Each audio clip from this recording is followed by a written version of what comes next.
Les Tigres de ESHG est une organisation sportive qui regroupe 3 équipes. Une équipe benjamine, une équipe cadette et finalement une juvénile.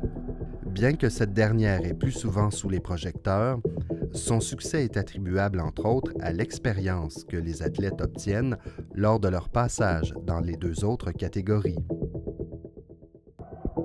Une expérience qui permet de construire une fondation solide afin d'être compétitif dans les plus hauts niveaux.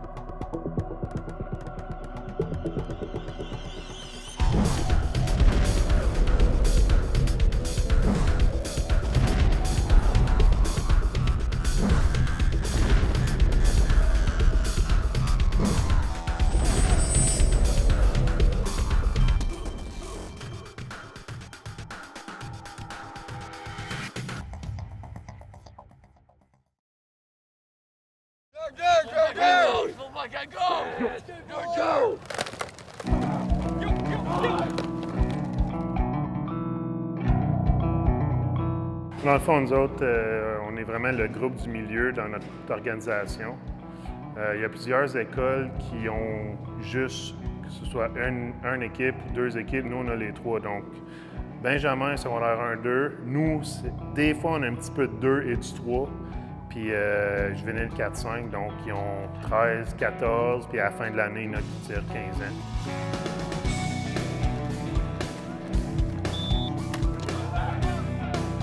La plupart, oui, ont beaucoup d'expérience parce qu'ils viennent du Tigre Benjamin, qui est secondaire 1-2. Mais il y en a qui n'ont jamais joué, qui arrivent avec nous autres, qui n'ont pas beaucoup d'expérience.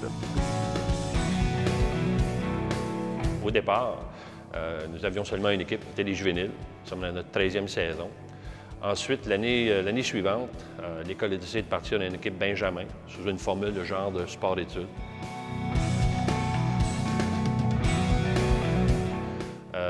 Ils ont joué 1 année ou 2.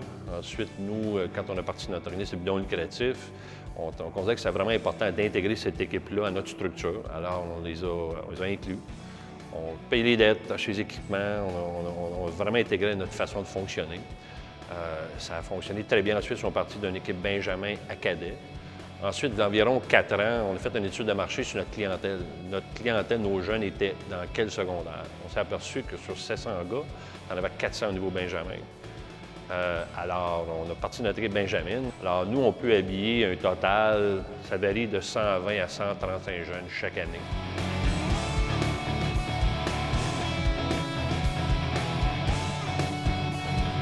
On établit vraiment un programme de développement en plusieurs points.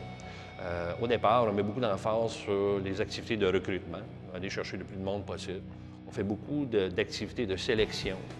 On a un plan de formation qui est spécifique à chaque équipe, que ce soit le Benjamin, le cadet, le juvénile. Puis ça, c'est quelque chose qui fonctionne 12 mois par année.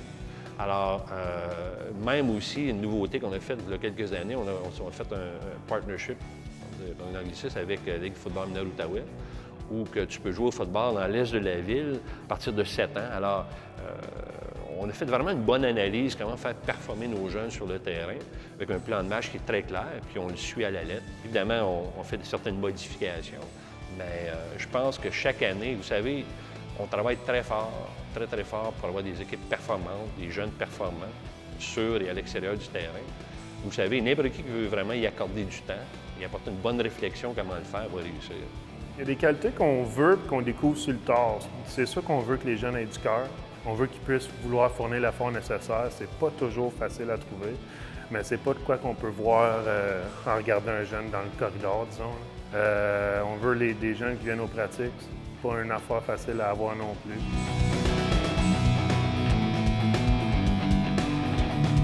On cherche des joueurs motivés qui ont envie d'apprendre. Les qualités athlétiques, dans le fond, ça se développe. Donc, à ce moment-là, on va prendre un joueur, peu importe à quel niveau qu'il arrive, puis c'est à nous, en tant qu'entraîneur, dans le fond, d'y apprendre le football puis d'augmenter son niveau de compréhension de la game. Avant, dans les premières années, on faisait un gros camp, puis les jeunes n'avaient jamais joué. Donc là, OK, on va essayer lui là, on fait une coupe de pratique, on va l'essayer là. Mais là, Benjamin, ils ont 1 an, 2 ans, des fois 3 dans le corps à une position X. Donc, quand ils montent à nous, on leur donne la chance de pratiquer à leur position. Puis ensuite, avec des discussions d'entraîneurs selon nos besoins, ben on peut peut-être les déplacer ou sinon, ça va rester comme ça. Malgré, je pense, la bonne réputation comme programme, les jeunes sont durs à aller chercher.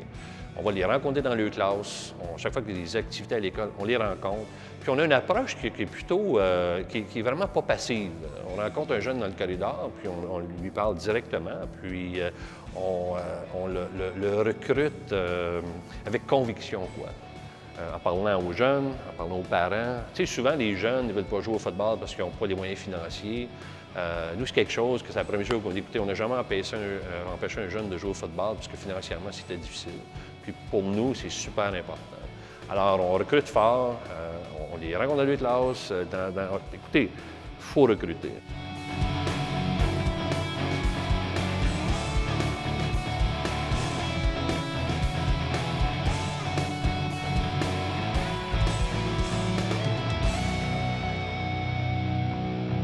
Entraîner une équipe plus jeune et moins expérimentée présente un défi pour les entraîneurs, mais ce défi est accueilli avec enthousiasme. L'équipe est quand même assez jeune, mais je te dirais que c'est une catégorie d'âge, le cadet, où les jeunes sont très compréhensifs, sont ouverts à ce qu'on va leur dire, ils sont un peu des modèles, ils veulent savoir. C'est un âge où c'est des éponges, vraiment. Donc, ça a ses difficultés parce que nécessairement, bon, la maturité, des fois, en toute une gang de boys sur un terrain de football, il peut se faire des petites niaiseries, des petites jokes, mais je veux dire, c'est des éponges, fait que c'est quand même très facile de les entraîner. Le plus gros défi, je dirais, c'est de garder leur sérieux. Parce que, tu sais, comme on dit, c'est des jeunes de 13, 14 ans, 15 ans, puis quand tu as cet âge-là, tu as bien du fun à rien, là, puis des fois, t'expliques quelque chose, mais là, il y en a 2, 3 là, dans le coin là, qui s'amusent ensemble. Il faut tout le temps que tu les ramènes à eux autres. Si c'est un défi d'entraîner une jeune équipe, c'est aussi un défi pour les jeunes de faire partie de cette organisation. Je pense que les jeunes ont beaucoup de défis à cet âge-là.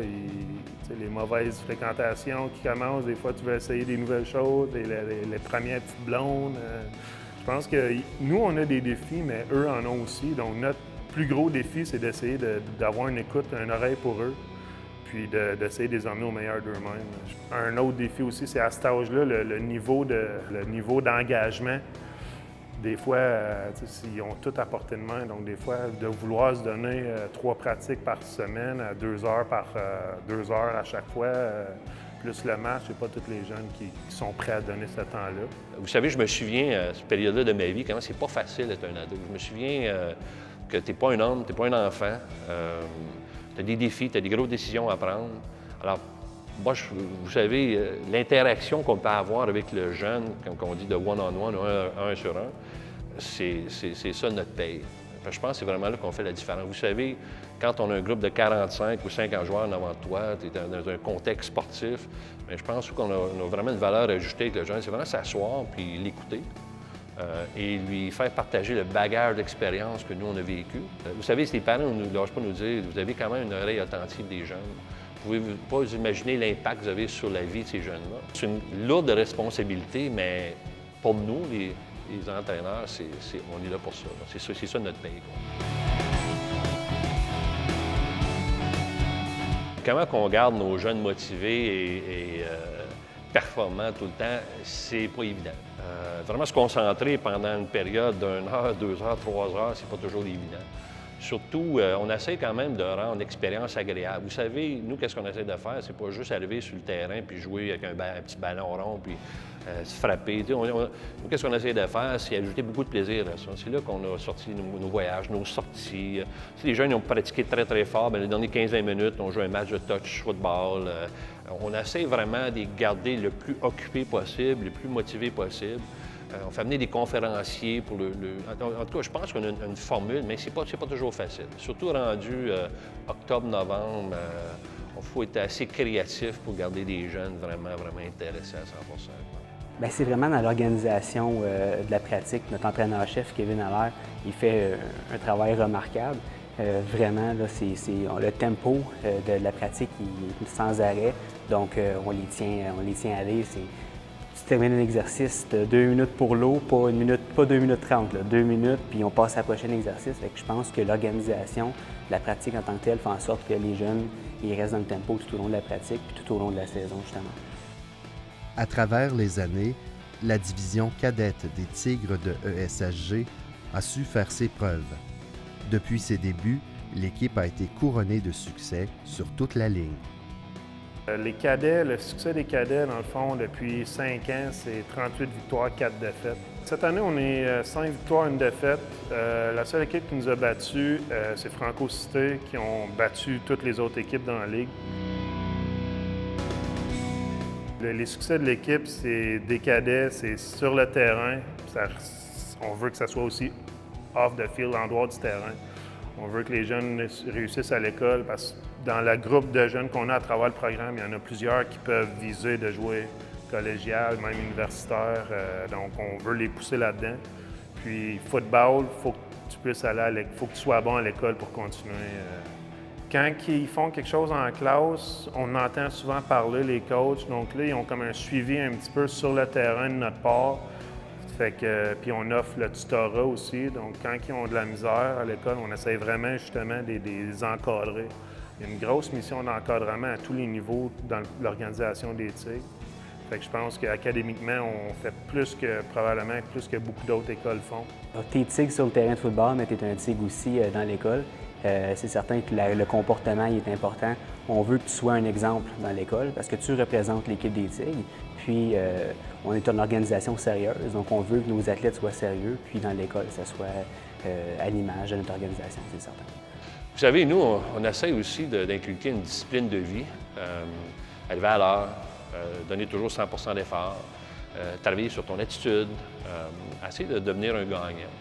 Nous, qu'est-ce que notre grande fierté, c'est que quand le jeune arrive dans notre programme, que ce soit au niveau benjamin, cadet ou juvénile, et quand il sort, on espère qu'on a fait une différence positive dans leur vie, puis ils deviennent de bonnes personnes, de bons citoyens. Puis ça se fait vraiment de façon méthodique, avec une structure et un support qui est vraiment bien fait. Cadet, ça, c'est quand même notre équipe centrale pour faire un jeu de mots. C'est une équipe qui, sur le terrain, performe année après année après année. Moi, j'ai vu l'évolution de leur équipe comme joueur, comme entraîneur. Je dois vous avouer, cette année, extrêmement fier d'eux autres. J'ai eu le plaisir d'aller les voir jouer, parce qu'on est quand même toujours un peu occupés. Il y a 2 semaines, j'ai été carrément renversé par la maturité que les entraîneurs ont développée avec les années.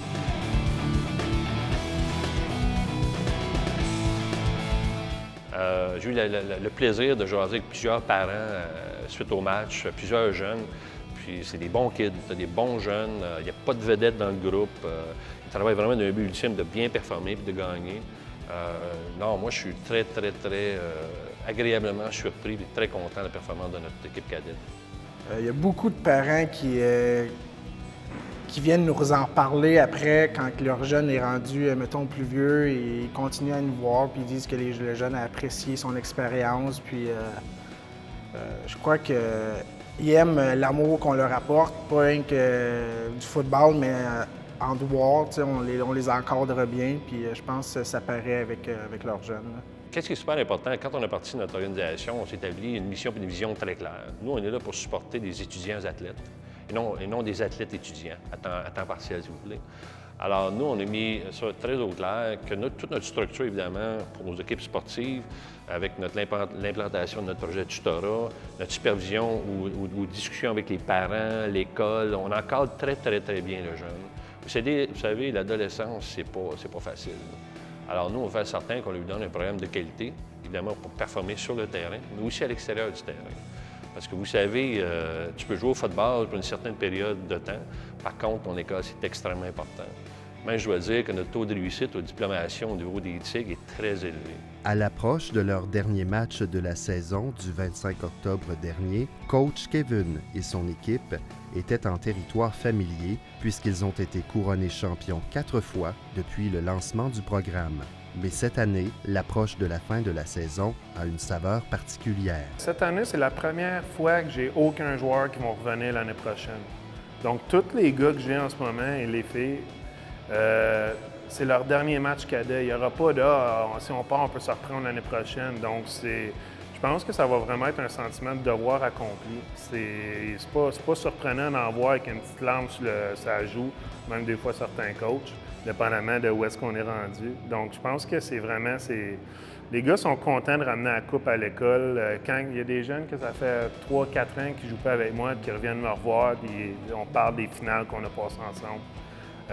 Donc, c'est vraiment... sentiment de fierté, sentiment justement du devoir. Puis, depuis mars, on pratique. Hein? Tu vois la réalisation de tout le temps que tu as mis là-dedans qui se réalise pour une game finale.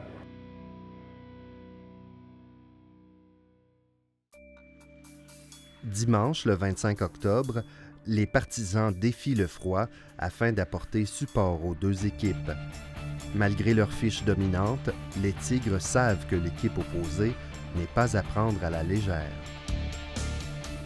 Contre Duversin, je pense que c'est un beau défi parce que si tu regardes leur fiche, ils ont perdu contre Franco puis ils ont perdu contre Philemon, qui est deux bonnes équipes. Donc, ils ne sont pas à prendre à la légère. Il y a une bonne défensive. Versin, on a joué en demi-finale contre eux l'année passée. On a failli se faire surprendre.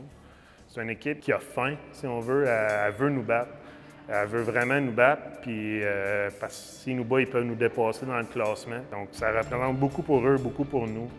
Et puis, je pense que ça va vraiment... Je pense qu'il va y avoir des flamèches un petit peu. Je pense que les deux équipes, puis il y a une petite rivalité aussi. Je pense que ça va être un très bon match. En effet, la première série de jeux s'avère un très bon match pour les Tigres. Après un revirement du côté du Vortex de l'école du Versant, les Tigres y vont d'une passe à Jérémy Lalonde Di Croce pour un premier touché. Le point d'après touché raté, le score est de 6-0 pour les Tigres. À la prochaine séquence, les Tigres ont montré ce que leur défensive avait l'intention de faire tout au long de la partie. Le jeu est robuste et les efforts du Vortex ne suffisent pas pour marquer.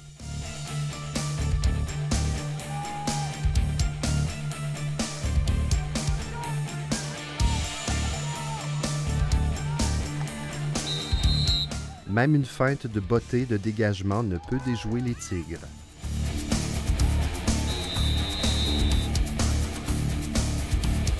De retour à l'offensive, l'équipe de ESHG semble avoir de la difficulté à coordonner leur attaque, si bien qu'après 3 essais, ils sont toujours à la ligne de 30 de leur propre zone et tentent tout de même une passe. Celle-ci est ratée et donne une excellente position de terrain à l'équipe du Versant. En début de deuxième quart, le Vortex est donc en bonne position de s'inscrire au tableau et peut-être semer un peu de doute dans la tête des joueurs de l'équipe locale.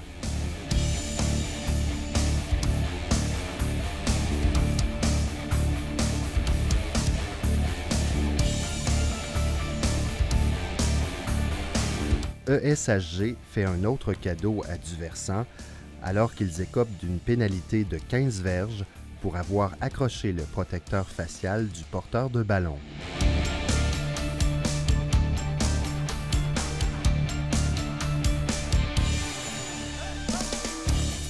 La défensive locale tient tout de même le coup alors que Duversan essaie de franchir une seule verge pour marquer, mais en vain. Puis c'est par la passe qu'ils y parviennent et rejoignent leur adversaire au tableau. Une conversion réussie et le pointage est de 7-6 pour le Vortex.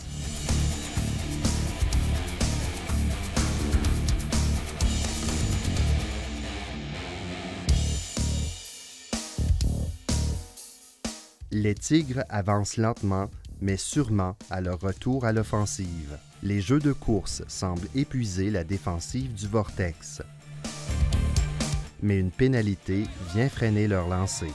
Le jeu suivant, le Vortex fait un sac du quart pour donner la chance à l'offensive de revenir sur le terrain. L'offensive du Vortex revient en force et entre dans la zone des Tigres par la passe.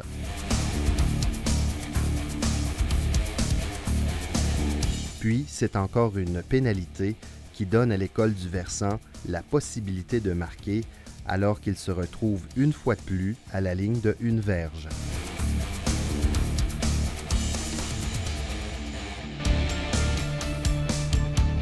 Mais cette fois, la défensive des Tigres joue une séquence impressionnante et arrête le Vortex lors de ses 3 essais.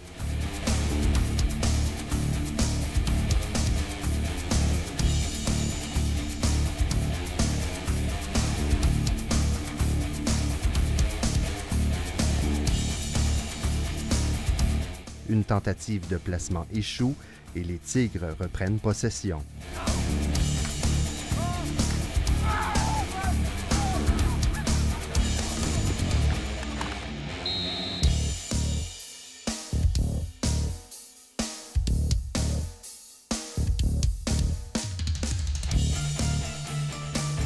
Les 2 équipes lancent une série de jeux défensifs imposantes, alors que le Vortex défend la passe avec brio et les Tigres y vont de plaqué solide.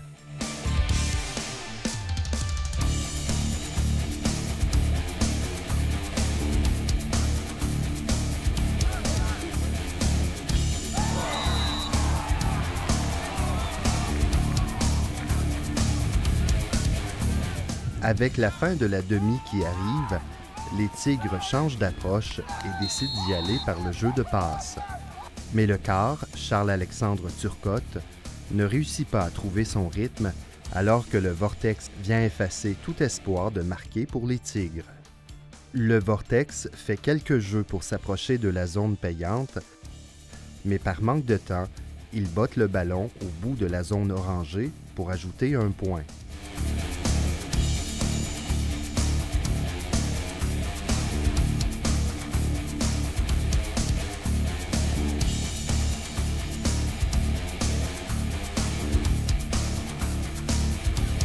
Les 2 équipes prennent une pause alors que le pointage est de 8-6 pour le Vortex.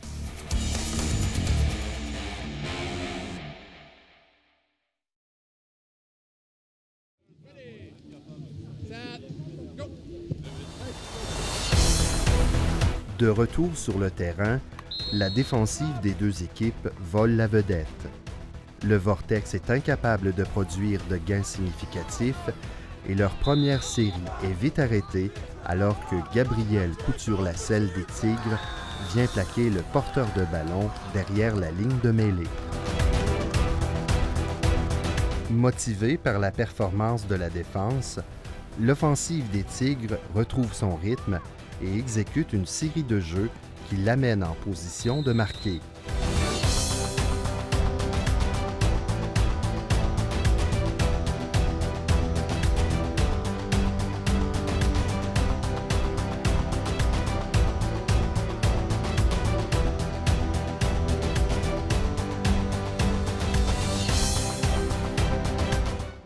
Une course au centre du numéro 30, Olivier Léger, suffit pour briser la défensive du Vortex et les Tigres prennent les devants.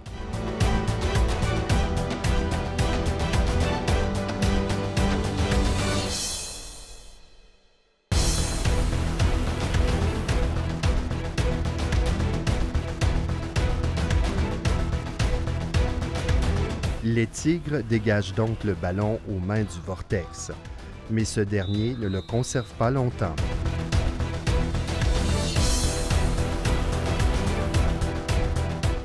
À son premier essai, le ballon est échappé et revient entre les mains des Tigres.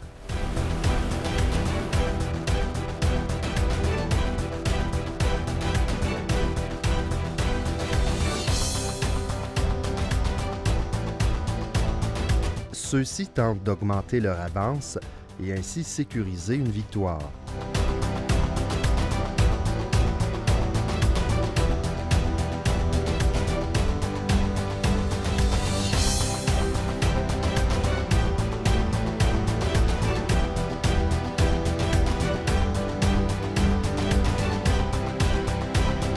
Mais des passes incomplètes ainsi que 2 pénalités de diverge les empêchent de progresser sur le terrain. Les visiteurs reprennent donc possession et semblent prêts à traverser le terrain pour égaliser la marque lorsqu'ils complètent une passe et font quelques belles courses. Mais la défensive des Tigres se ressaisit à temps pour arrêter le Vortex qui est obligé de dégager.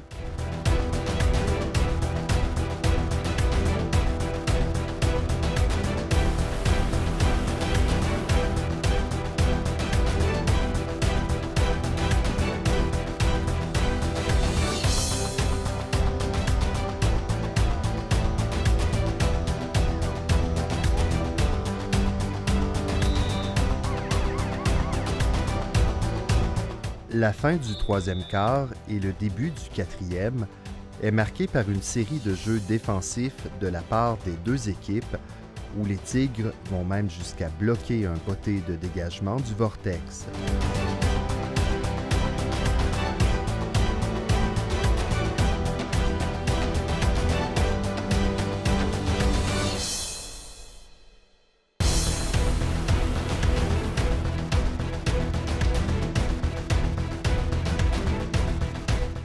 Malgré ce jeu impressionnant, les Tigres n'arrivent pas à marquer contre une défensive agressive du Vortex.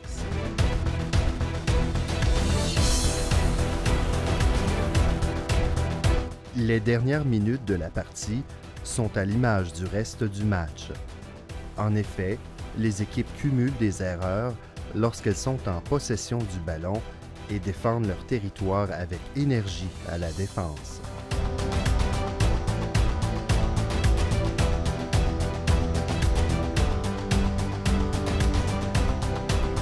C'est seulement à la toute fin que le Vortex fait peur aux partisans locaux alors qu'ils traversent la moitié du terrain avec un jeu de course.